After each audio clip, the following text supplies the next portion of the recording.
ओम नमः शिवाय।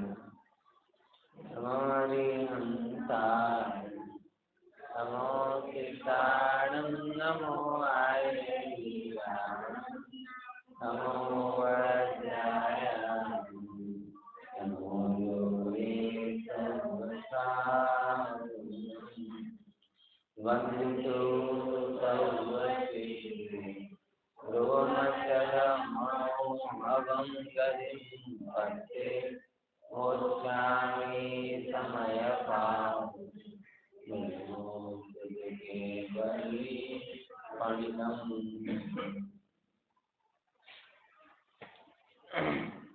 कल सब व्यवहार को समझा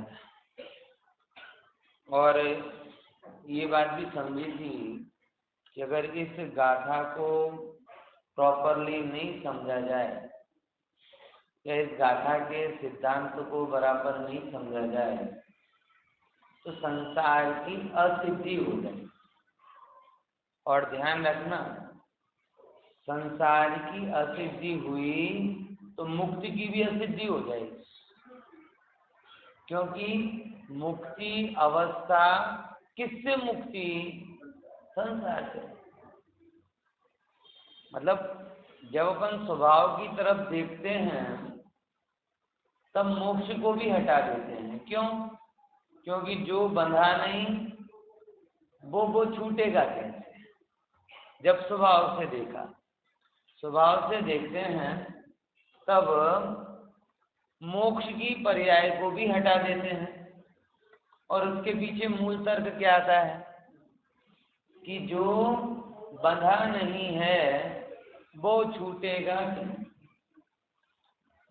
लेकिन जब सुख की दृष्टि से देखते हैं और वो भी प्रकट सुख, तब हमें मोक्ष की पर्याय ही चाहिए। बराबर?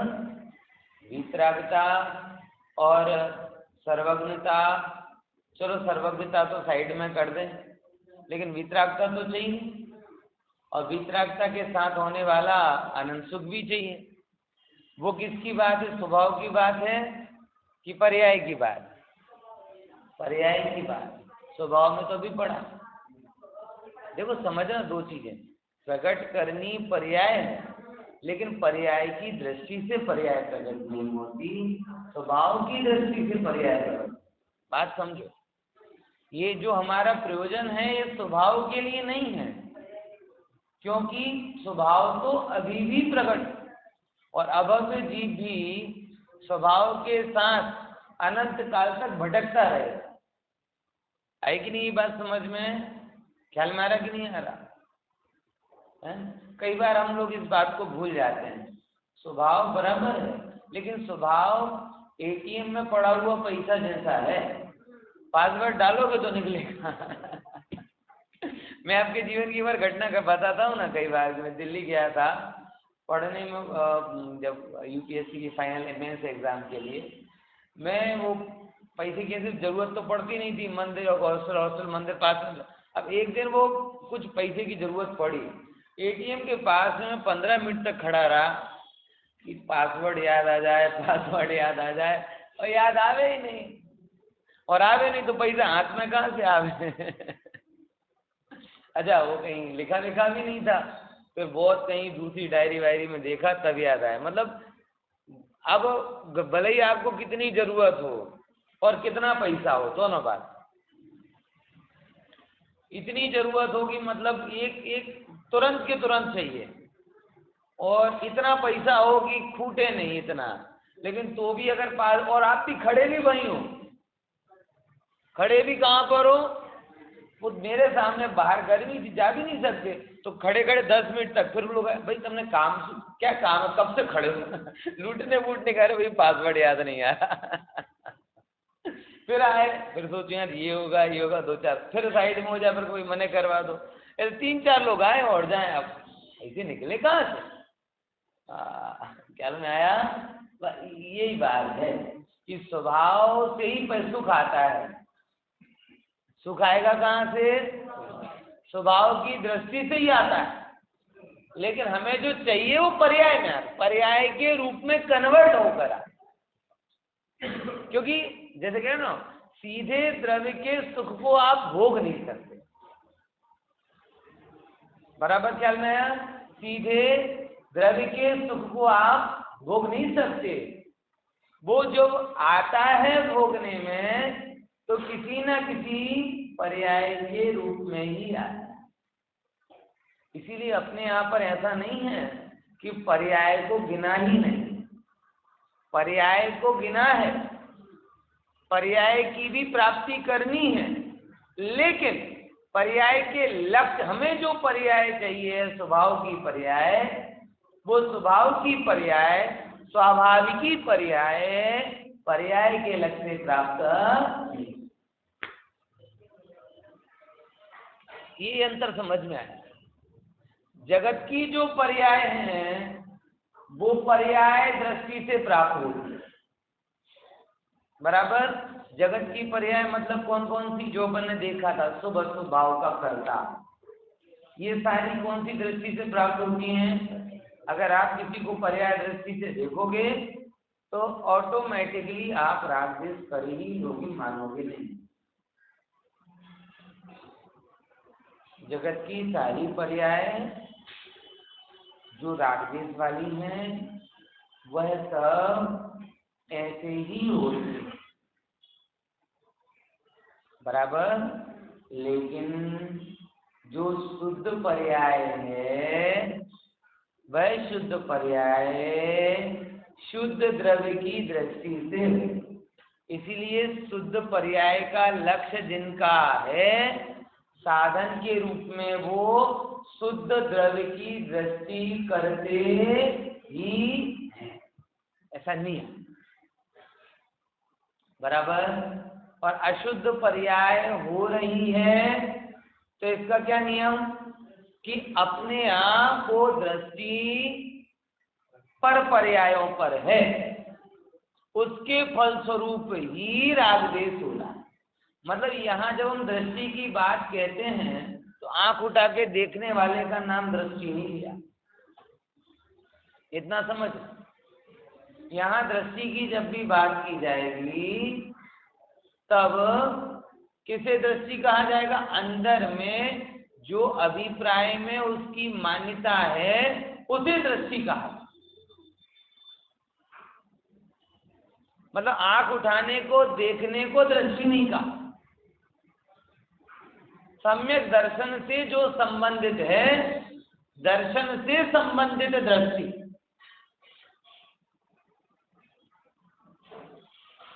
रूप से संबंधित दृष्टि नहीं।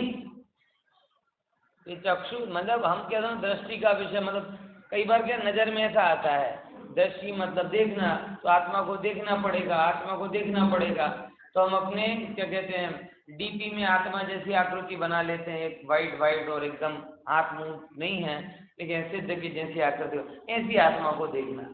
तो भाई इसको देखना नहीं, श्रद्धान में इसे अपना मानना, इसका नाम दृष्टि। समझे कि नहीं समझे? तो शुद्ध पर्याय यानी वितरागता, शुद्ध पर्याय यानी सुख, उसे हमें प्रकट करना है। बराबर? लेकिन ऐसी पर्याय, ऐसा सुख द्रव्य स्वभाव के अवलंबन से होता है, और द्रव्य स्वभाव के अवलंबन से मात्र यही होता है। आप द्रव्य का अवलंबन लो और राग द्वेष करना चाहो तो, मतलब जैन धर्म कितना वैज्ञानिक है। बराबर? मतलब यहाँ पे कोई और तीसरी चीज की जरूरत ही नहीं होती। आप ऐसे समझो इसको कि जैसे आपके घर में चाय खत्म हो, क्या कहते हैं, पत्ती खत्म हो गई हो, है ना, अब आपका पत्ती तो नहीं है, हम शक्कर की पूजा पाठ करके उसे पत्ती बना देंगे, हैं? बोले चलेगा? हैं?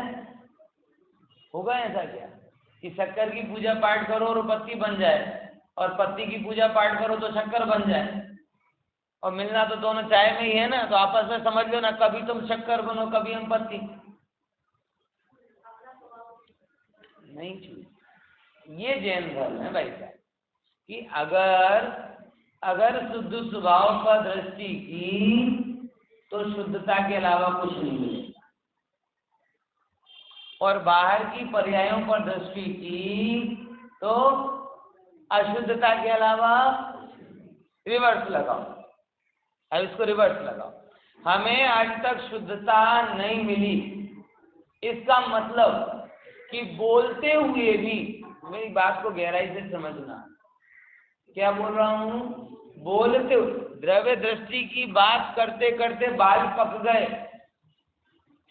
जबान कमजोर पड़ गई, सुनते सुनते कान पक गए, लेकिन उसके बावजूद भी अभी तक द्रव्य दृष्टि हुई। क्यों? रिवर्स बोला ना कि जिसको द्रव्य दृष्टि हो जाती है उसको शुद्ध स्वभाव उपलब्ध हो जाता है, और जिसको शुद्ध स्वभाव उपलब्ध नहीं हो रहा, मतलब द्रव्य दृष्टि नहीं। अब रिवर्स दूसरे बोल में लगाओ रिवर्स। क्या कि बाहर में अगर पर्याय दृष्टि रखेगा तो शुभाशुभ भाव के बिना कुछ नहीं मिलेगा। अब लगाओ, निरंतर शुभाशुभ भाव हो रहे हैं, इसका मतलब क्या, दृष्टि पर्याय। मैं बातों से बहकने के पक्ष में नहीं रहता कि दो बातें आपने द्रव्यदृष्टि की कर ली तो आप द्रव्यदृष्टि वाले हो गए, अथवा लोक व्यवहार में आपने पर्याय की बात कर ली तो पर्याय वाले हो गए। परिणाम से निर्णय करो, रिजल्ट से निर्णय करो। आत्मा की दृष्टि हुई तो आत्मानुभवन होना चाहिए, और आत्मानुभवन नहीं हो रहा, आत्मानुभवन की मिठास भी नहीं महसूस हो रही, गरज भी महसूस नहीं हो रही, तड़प भी नहीं लगती कभी, कुछ मतलब गजब है। एक दिन नहीं खाना खाएं तो कैसा लगता, और अनंत काल से आत्मानुभवन नहीं किया पता ही नहीं चलता, कुछ रूटीन नहीं लगता। बस अभी नवरात्रि चल रही है, अपन त्योहारों की बात करते ना, आज चौमासो तो त्योहारों में जो हमणा रक्षाबंधन गई, પછી સાતમ આઠમ આવશે, પછી પર્યુષણ આવશે, પછી નવરાત્રી આવશે, પછી દિવાળી આવશે, પછી ફરવા જઈશું, પછી ઉત્તરાયણ આવશે। આ આપણો भारत का जो मानस है ना, जनमानस हॉलीडे मूड में बहुत रहता है। हाँ हाँ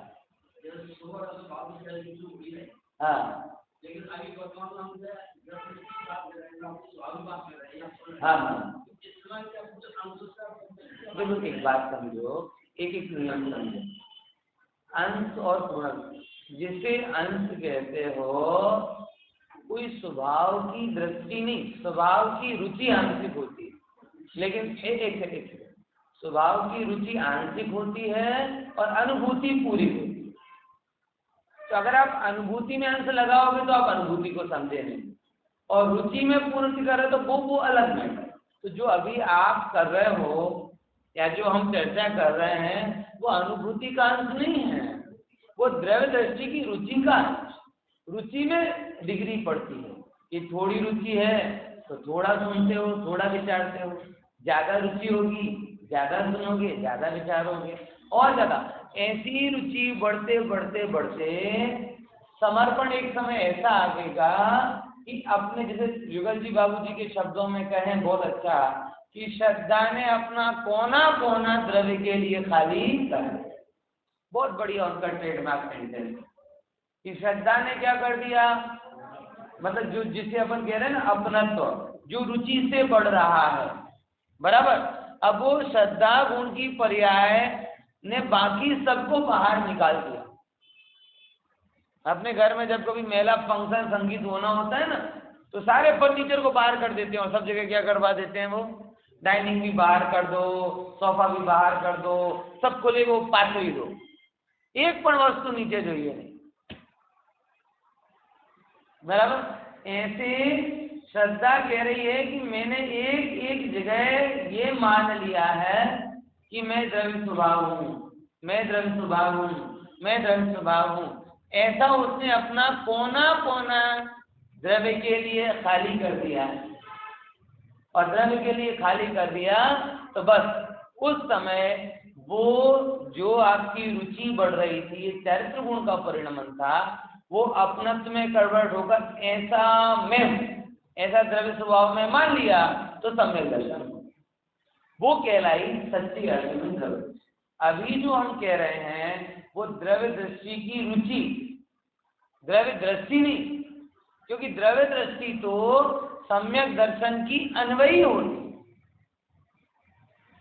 अन्वयी समझ गए ना। 80वीं गाथा प्रवचन सार की, जो जानादि अरंताणम है ना, द्रव्य गुण पर्याय से जो अनंत को जानता है तो जानादि अपाण, जो अनंत को द्रव्य गुण पर्याय से जान लेता है वो अपनी आत्मा को जानता है और उसका मोक्ष हो जाता है।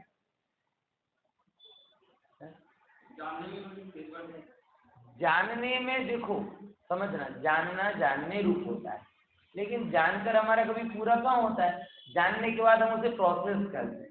कुछ चीजें सहज जानने लायक होती हैं, कुछ चीजों में हम राग द्वेष करते हैं। जैसे हमें अन्य का अखबार अपन रोज पढ़ के आते हैं ना, कितना जानते हैं लेकिन कितना ध्यान रखते हैं, और अपना अकाउंट चेक करते हैं कितना जानते हैं और कितना ध्यान रखते हैं।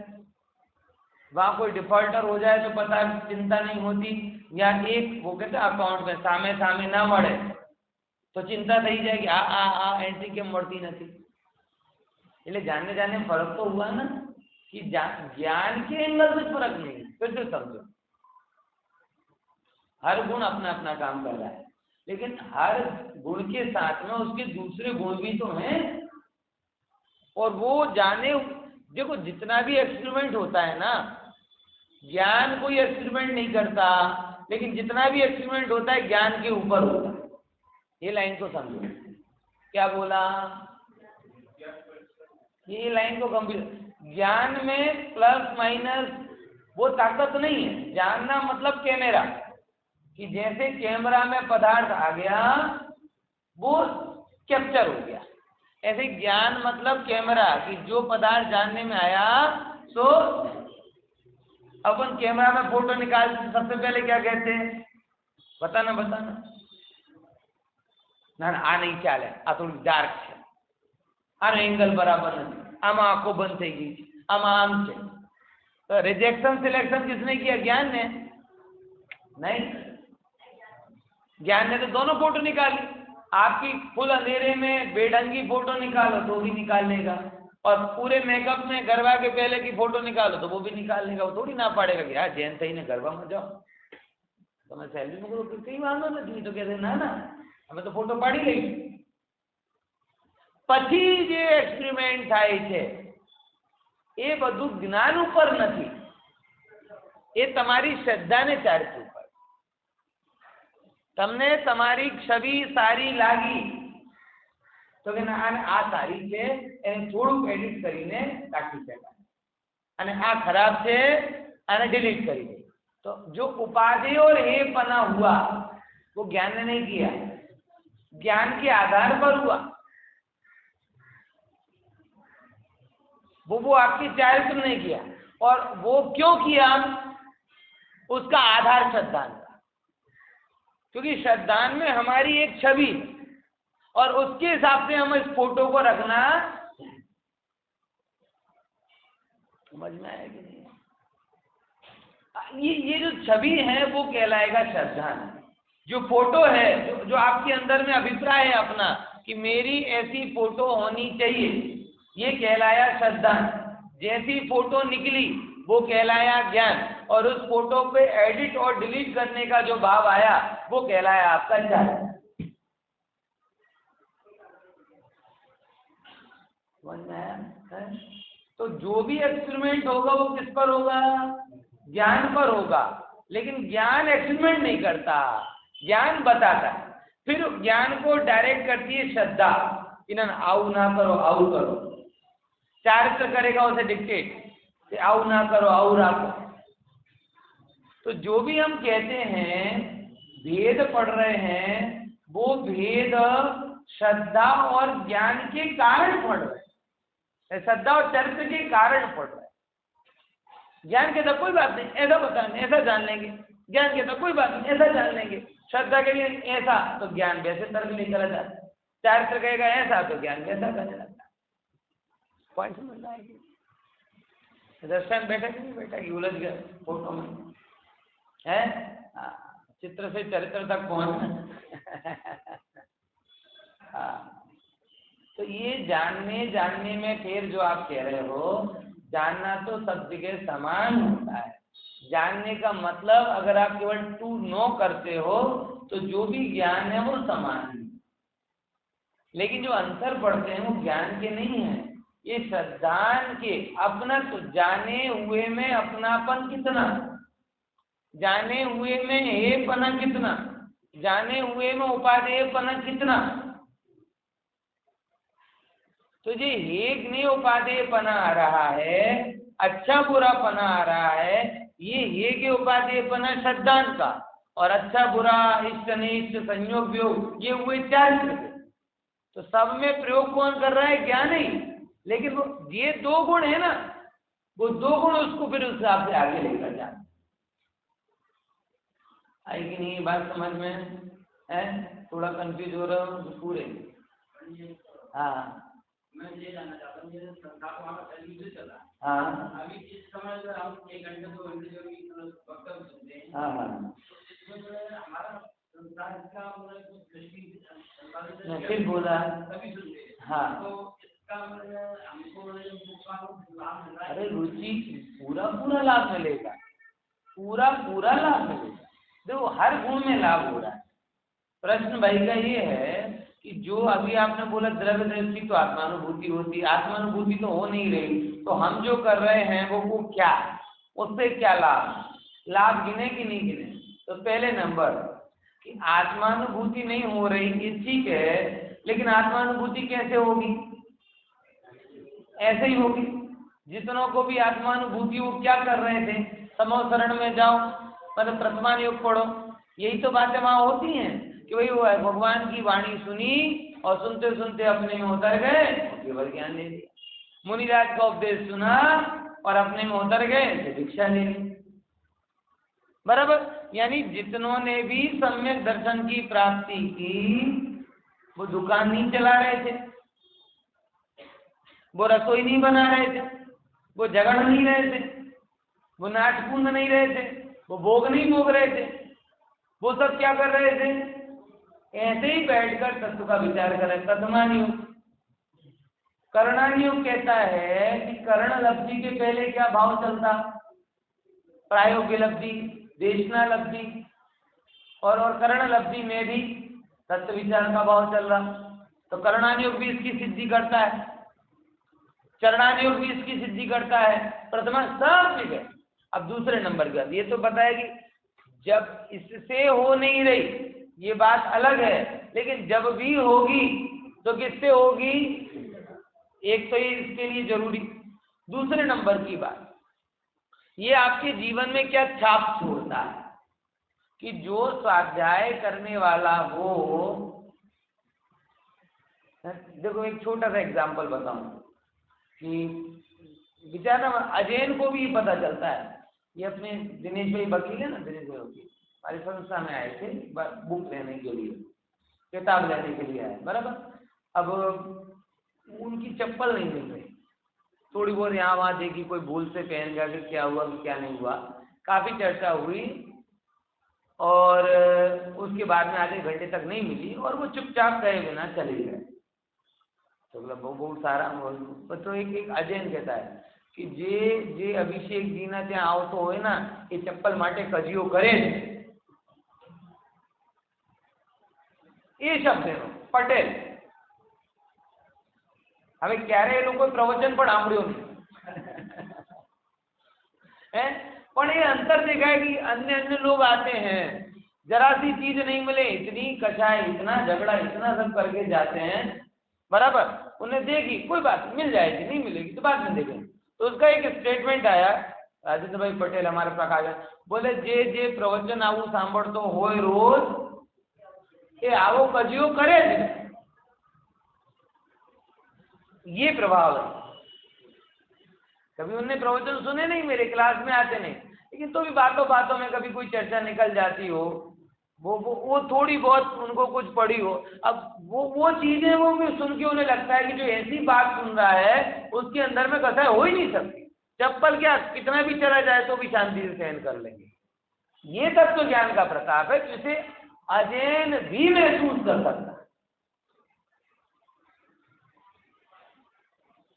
बराबर ज्ञान में आ रहा है कि नहीं? मतलब वो लोग भी कहते कि जो जिनवाणी सुनते हो, जो तत्व की बात सुनते हो, आप कहते फल नहीं पड़ता, ये देखो फल दिख रहा है, आपको महसूस हो या ना हो, लेकिन आपके पड़ोस में ही जो उसे ये पता चल जाएगा कि नहीं ये तो टोटली बदल गया, ये पहले कैसा होता था अब कैसा है। तो अब वो क्या है, हम जब कहते हैं ना तब हम हर चीज को आत्मानुभूति से देखते हैं, और वो बात सही भी है, गलत भी नहीं, वो हमारा लक्ष्य है। जैसे कोई क्लास में टॉप करने का लक्ष्य बना के चले और पूरी मेहनत करे तो सेकंड भी आए ना तो उसे अच्छा नहीं लगता, लेकिन सेकंड आने वाला भी सैकड़ों को आगे छोड़ के पीछे छोड़ के आ रहा है। अब वो संतुष्ट हो चाहे नहीं हो, होना भी नहीं चाहिए। अपने को गुरुदेव ही ऐसे मिले जिन्होंने सिखाया कि पूर्णता के लक्ष्य, हाँ, और बीच में संतुष्ट भी नहीं होना है मंद कसाई के भावों में, लेकिन वो तो क्रम है, आए बिना रहती नहीं। और अगर आपके स्वभाव में मंदता आई तो कर्म बंध में मंदता आएगी, कर्म बंध में मंदता आएगी तो उदय में मंदता आएगी, उदय में मंदता आएगी तो और स्वभाव अधिक होंगे, प्रशस्त भाव अधिक होंगे, और प्रशस्त भाव अधिक होंगे, और प्रशस्त कर्म का बंधन होगा, और प्रशस्त संयोग मिलेंगे। ऐसे करते करते चेन रिएक्शन से राजमार्ग तो ये हो जाता है कि यहाँ आप प्रवचन सुनते जाओ, वहाँ कषाय कम होती जाती है, वहाँ आपकी उदय जो आते हैं वो अगले और कम होते जाते हैं, अगले कम उदय में और सुनने का भाव होता, फिर और कम होते, फिर और बंद उदय होता है, फिर और कम उदय होते, ऐसे करते करते करते करते करते एक क्षण ऐसा आ जाता है कि जब आपका उदय इतना कमजोर पड़ जाता है, एक जगह ना जली हुई रस्सी कि जरा सी आप करो और टूट के बिखरे। तो ये सब काम किससे हो रहा है? ये स्वभाव जो आपके स्वभाव हो रहे हैं, ये मोक्ष की चेन रिएक्शन प्रोसेस। और यहां नहीं आते तो क्या होता? तो बंद की चेन रिएक्शन चालू। कैसे? अशुभ करोगे, अशुभ बंद होगा, अशुभ उदय में आएगा, फिर और अशुभ करने का मन होगा, फिर और अशुभ बंधेगा, फिर उससे तीव्र अशुभ करने का भाव होगा। जो लोग कर्म बंधन को एक क्षणवर्ती मानते और जो लोग सत्कार्य को एक क्षणवर्ती मानते, वो दोनों अपनी सही समझ नहीं रखते। कोई भी मतलब ऐसा नहीं है कि आपने कोई काम कर लिया उसका असर इतना ही रहता है, इतना नहीं रहता, वो आगामी कितने समय तक रहता है आपको पता नहीं। खराब आहार का क्या, ये आपका 5 मिनट ही कर्म बंधन हुआ, अरे आपका शरीर में वो आहार गया, क्या गया? शरीर में वो आहार गया। अब वो आहार से विचार वैसे होंगे, बराबर, विचार से कर्म बंध ऐसे होंगे, फिर कर्म बंध से फिर से वैसे ही आहार लेने का भाव आएगा। एक भी खोटा कार्य चेन रिएक्शन के रूप में चलता है और एक भी सत्कार्य भी चेन रिएक्शन के रूप में चलता है।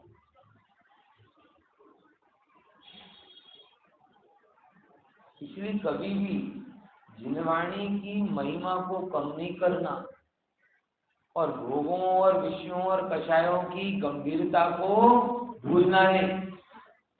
ये कोई भी चीज आया राम गया राम नहीं होती, हर चीज से संस्कार पड़ते, हर चीज से कर्म बंद होता और उनके उदय आते और फिर भुगत। यही तो 102 नंबर गाथा बता रहे। तो कल भी मैंने बहुत जोरदार तरीके से बात आपके सामने रखी थी कि भैया उतने ही कर्म बांधना जितने भोगने की ताकत हो। ये मैं बहुत करुणा पूर्वक ये बात बोल रहा हूँ, खासकर मुमुक्षु के लिए, क्योंकि मुमुक्षु जीव जब कभी थोड़ा अविवेकी और प्रमादी हो जाता है तब बंधन के टाइम कहता है पर है पर है पर है। अब ठीक है, पर्याय थी आगे चली गई, पर्याय थी आगे चली गई, लेकिन जब उदय आएगा तब भी ये विचार कर पाओगे कि अभी पर्याय थी अब जा क्यों नहीं रही, पर्याय थी अब जा क्यों नहीं रही। तब तो हाय हाय करो।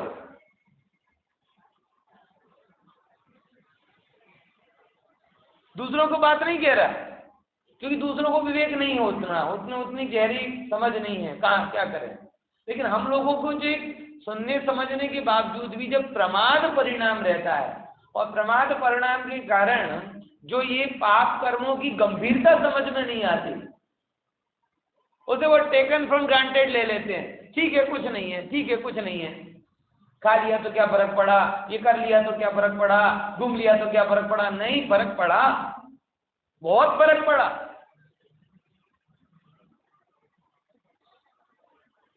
समझ में आया? बहुत फर्क पड़ा। इसीलिए कर्म बंधन को कभी हल्के में नहीं लेना। वही हल्के में ले सकता है जिसकी पुरुषार्थ प्रबल, तीर्थंकर आदि के जैसे जी कि कमट आजा बेटा, तुझ जो करना कर ले, में नहीं गिरने वाला। सुकुमार जैसे जी, सुकौशल जैसे जी, हम तो कांटे में घर बैठ जाए, कांटा लगे और घर बैठ जाए। हमें नहीं है ऐसी ताकत कि शेर और सियाल खाए और आत्मा की बात सुने। यहाँ पंखा बंद करके सुरवाने की बात करते तो सहन नहीं होता है। और अगर जंगल में बट्टी आऊं तो भी वो कैसे पाप कर रहे हो जिनमें अग्नि में जलना पड़े। और यहाँ सहज गर्मी पर स्वीकार नहीं होती, और वहां कहते ना वो तो सब पर है, कैसे होगा पर पता चल जाएगा। सच बोल रहा हूं, कोई मजाक की बात नहीं है। जरा सा भोजन में ऊंच नीच हो जाए स्वीकार नहीं होता, और पाप बंद ऐसे करते हैं कि वर्षों तक भूखा मरना पड़े, क्या होगा बताओ। और वो छुड़ाने की बात बोलो तो ये तो व्यवहार की बात है ना, फलानी बात है। भैया नहीं तो समझ, तेरे पुरुषार्थ के लिए सुपथ्य सेवन कर। क्या बोला? क्या क्या कर? सुपथ्य कर, अपथ मत कर, कुपथ्य का सेवन मत कर, भारे पड़ेगा पे।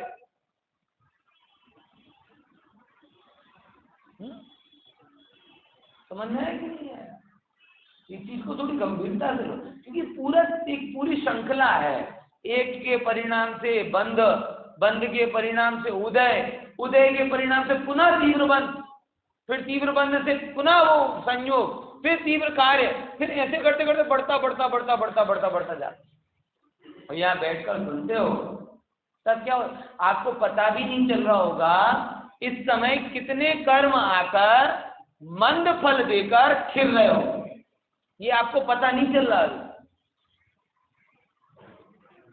हो सकता है ऐसे भयंकर रोग आदि हों, बराबर, जो जिनके कारण आपको ना जाने कितनी तकलीफ और वेदना हो, लेकिन आपके परिणामों की मंदता के कारण वो अपकर्षित होकर क्षीण फल देकर ऐसे देके जा रहे हैं जैसे कि आपको पैर में खारी आती ना, ये खारी खारी ना हो सकता है इसका सत्व हो कैंसर जैसा, और वो क्षीण होकर किसके रूप में आ गया। और क्यों हुआ ये कि आपके, और ये कोई करने से नहीं होता, ये सहज आपके परिणामों की मंदता से कर्म सत्ता में उस रूप का आकर्षण हो जाता है। बराबर क्या ये हमें नहीं, अब हमें क्या जो दिखता है वो ख्याल में आता है, लेकिन क्या होकर क्या आ गया ये तुम्हें थोड़ी पता चला। और ये बात तो तय है कि बांधने में हमने कभी कोई कसर नहीं रखी। इतना सुनने के बावजूद कसर नहीं होती तो जिन पर्यायों में सुना नहीं होगा वहां तो ठोक के कर्म बांधे हो। मैं सच में अपनी पूर्व पर्यायों का विचार करता हूं तो अंदर में रुदन जैसा मन होता है कि जिनवाणी इतनी सुनने के बावजूद भी अभी अभी लगातार जीवन जी रहे जिनवाणी मई, तो भी कर्म बंधन में न्यूनता नहीं आती। तो जब पर्याय में जिनवाणी नहीं सुनी अथवा जब नहीं सुनी थी, बराबर, तब क्या क्या नहीं किया होगा। पुण्य की वजह से इस पर्याय में बहुत अच्छा रहा भाई, शुरू से ही 15-16 साल की उम्र से ही वो जिनवाणी, तो कभी पाप की बहुत गंभीरता भीषणता महसूस ही नहीं हुई कभी अंदर में कि बहुत पाप के परिणाम कभी आए ही नहीं। तो इस पर्याय का तो ठीक है, चलो सब संयोग अच्छे रहे, तो भी लगता है कि अभी भी कितने कर्म बंद होते रहे। तो जिन पूर्व पर्यायों में जिनवाणी का ज्ञान ही नहीं था, अब विचार करते रेंज से गए, कबहू आप भयो बलवान सबलन करी खायो अति दीन, है कबहू आप भयो बलहीन। बताओ नरक में गए तो क्या किया होगा, रेंज में गए तो क्या किया होगा, अरे अजैन हो गए तो क्या किया होगा, जैन भी हुए तत्व के संस्कार नहीं हुए तो क्या किया होगा। और ये सब तो ऐसा है नहीं हम कर्म कंधे उचका के बोलते हमें तो पता ही नहीं था, तो मत बांधो, ये जगत में हम कह देते ना पता ही नहीं था हमें, है तुम्हारा काम तुम समझो, भूल हो गई माफ कर दो, कर्म में ये सब चलेगा क्या?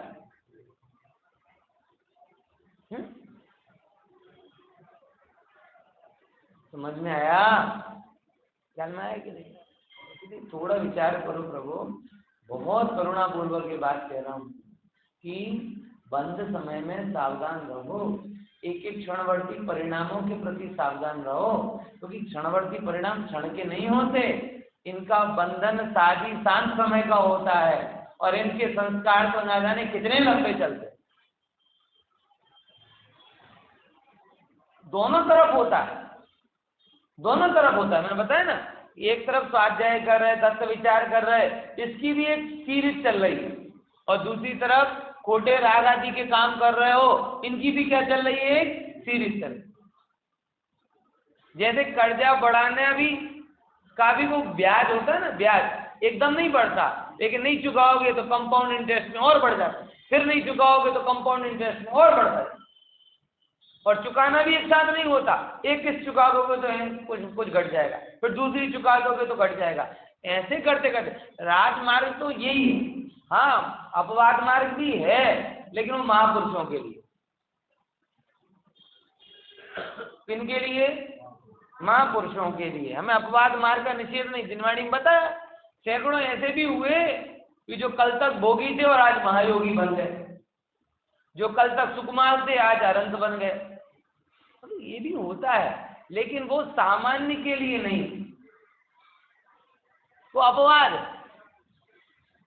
आज में कह रहा दैनिक भास्कर में एक आया कि पत्नी ने सब्जी लेने भेजा, उसने उसका लॉटरी का टिकट लिया और 1.5 करोड़ की लॉटरी लग गई।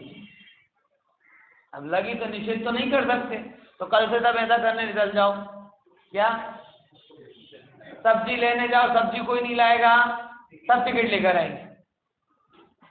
आज ही दैनिक भास्कर में, दिव्य भास्कर में लास्ट पेज पे ऐसे बढ़ के हंसी आ जाएगी, वो राजमार्ग अपवाद, कोई नौकरी पे नहीं जाएगा, सब लॉटरी के टिकट खरीदेंगे, कोई चीज, पूरा इन्वेस्टमेंट कहाँ होगा, चलेगा क्या? अपवाद मार्ग से किसी का काम बनता है, निषेध नहीं। शास्त्रों में ऐसे दृष्टांत नहीं मिलते और ज्यादा मिलते, क्योंकि एक्सेप्शनल हो तो ही तो घटना बोलेंगे ना, नॉर्मल रुपया जोड़ के करोड़ कमाए उसको थोड़ी बोला जाए। एक्सेप्शनल होते हैं उनके ही दृष्टांत आते। तो प्रथमान योग में और चरणान योग में एक फंडामेंटल है अंतर, आपको कह दूं कि चरणान योग में राजमार्ग कथन होता है और प्रथमान योग में जो एक्सेप्शनल केस होते हैं उनका ही कथन होता है। एक्सेप्शनल केसों को जाना जाता है, एक्सेप्शनल केसों को जाना जाता है, लेकिन गमन कैसे किया जाता है, राजमार्ग। अगर अपवाद मार्ग से चलकर लाखों करोड़ों लोग संकित हुए तो राजमार्ग पर चलकर उससे कई गुना लोग, और हमेशा सामान्य मस्तिष्क के लिए राजमार्ग ही होता है। समझ में आया, ख्याल में आया कि नहीं आया? हाँ, इसीलिए क्षण क्षण जो परिणामों की संभाल की बात कही जाती है वो राजमार्ग। पर इतना अंतर समझना कि परिणामों को संभालते संभालते अपरिणामी को भूल मत जाना। अन्य के परिणामों के संभाल का कथन और समय सार के पाठी का परिणाम के संभालने का कथन दोनों में अंतर क्या होता है? दोनों में अंतर क्या है? जमीन आसमान का। एक आधार के बिना उपचार कर रहा और एक आधार के साथ उपचार। क्या लाइन बोली? फिर से पूरा किसकी बात कर रहा हूं कि समय सार सुनने पढ़ने के बाद परिणाम को संभालने का कथन और समय सार पढ़े बिना परिणाम को संभालने का कथन। दोनों में क्या अंतर है कि एक आधार सहित है और एक आधार, जैसे भारत में आधार बिना कोई हो तो नागरिक नहीं कहा जाएगा। समझिए ना, कौन सा आधार? आधार कार्ड है। आधार बिना का कोई हो तो नागरिक कहा जाएगा क्या? मतलब भारत में नागरिक होने के लिए क्या जरूरी है? अब आधार कार्ड जरूरी। ऐसे ही परिणाम को संभालने के लिए भी समय सार का आधार,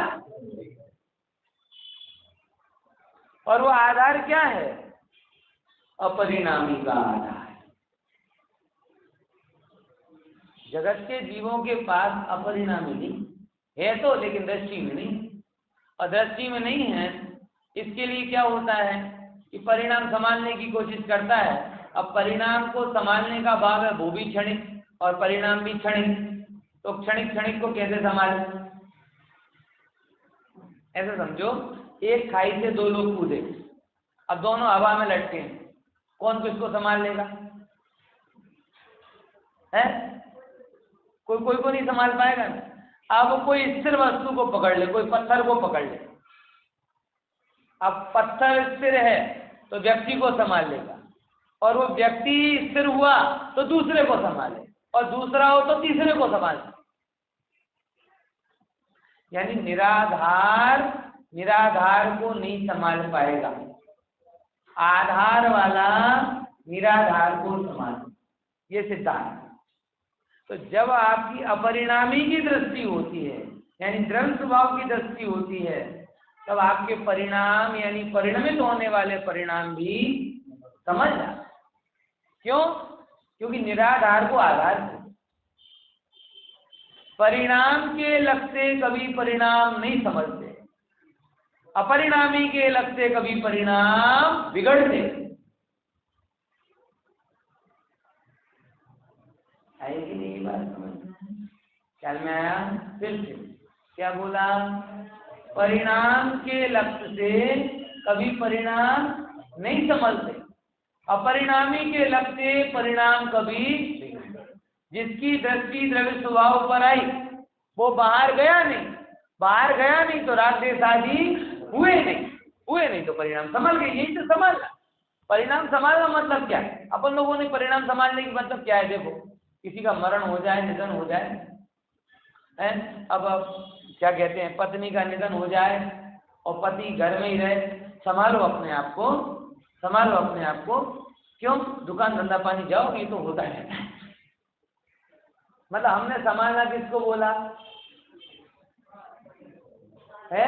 शोक से हटो और लोभ में लगो, ये संभालना। लोभ में लगा ना, ये सब रूटीन काम करो। फिर कहते संभालो अपने आप को, थोड़ा बाहर निकलो, घूमो फिरो, मिलो जुलो। मतलब एक द्वेष के परिणाम या शोक से परिणाम को हटकर अन्य दूसरी कसाई में जाने को हम संभालना कहते हैं। ये संभालना है तो बिगड़ना क्या है? अपने यहाँ पे कभी विधवा पुनर्विवाह की बात नहीं आती। मैं कोई वो रिचुअल नहीं बोलना, बहुत सिंपल सी बात बोलना, क्योंकि हमारे यहाँ ये बताया जाता था भैया, अब लोग ऐसे ऑप्शन देते हैं। कैसे? अब वो बैठे बैठे परिणाम बिगाड़े, ऐसा करे वैसा करे, इसकी वजह तो पुनर्विवाह कर ले। अरे भाई ठीक है, अब वो तुम्हारी चॉइस है, लेकिन जैन धर्म तो आपको ये कहना चाहता है कि भाई जिस निमित्त से तुमने भव का बिगाड़ किया, अब वो निमित्त नहीं, तो अब भव के उद्धार में अपने आप को लगा। ये संभालना। वो तो एक खाई को जोड़ के दूसरी खाई में गिरना। अब आज के लोगों की तर्क भी अपनी अपनी जगह है। बोले वो डिप्रेशन में हो जाएगा, वो तो समस्या है, कमजोर स्वास्थ्य वालों के लिए क्या कर। लेकिन जैन धर्म की रीति तो ये है। पॉइंट समझ में आया कि क्या कहना चाह रहा हूं? तो संभालना मतलब क्या? हम लोग संभालना मतलब एक बिगड़ने को बिगड़ना कहते हैं और दूसरे बिगड़ने को समझना कहते हैं। ये जैन धर्म डबल स्टैंडर्ड बातें नहीं करता। जैन धर्म कहता है बिगड़ना तो बिगड़ना, और समझना मतलब अपने आत्मा में आना तो समझना। बाकी तो कहीं पे भी जाओ वो सब क्या है। अब बताओ, संभालना ये है भाई साहब। अब वो आत्मा में आ गया तो समझ गया, सुधर गया, यही तो परिणाम की संभाल। बाकी और क्या की संभाल।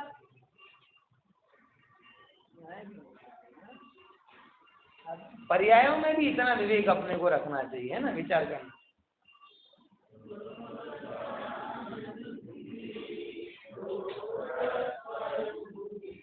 पासवर्ड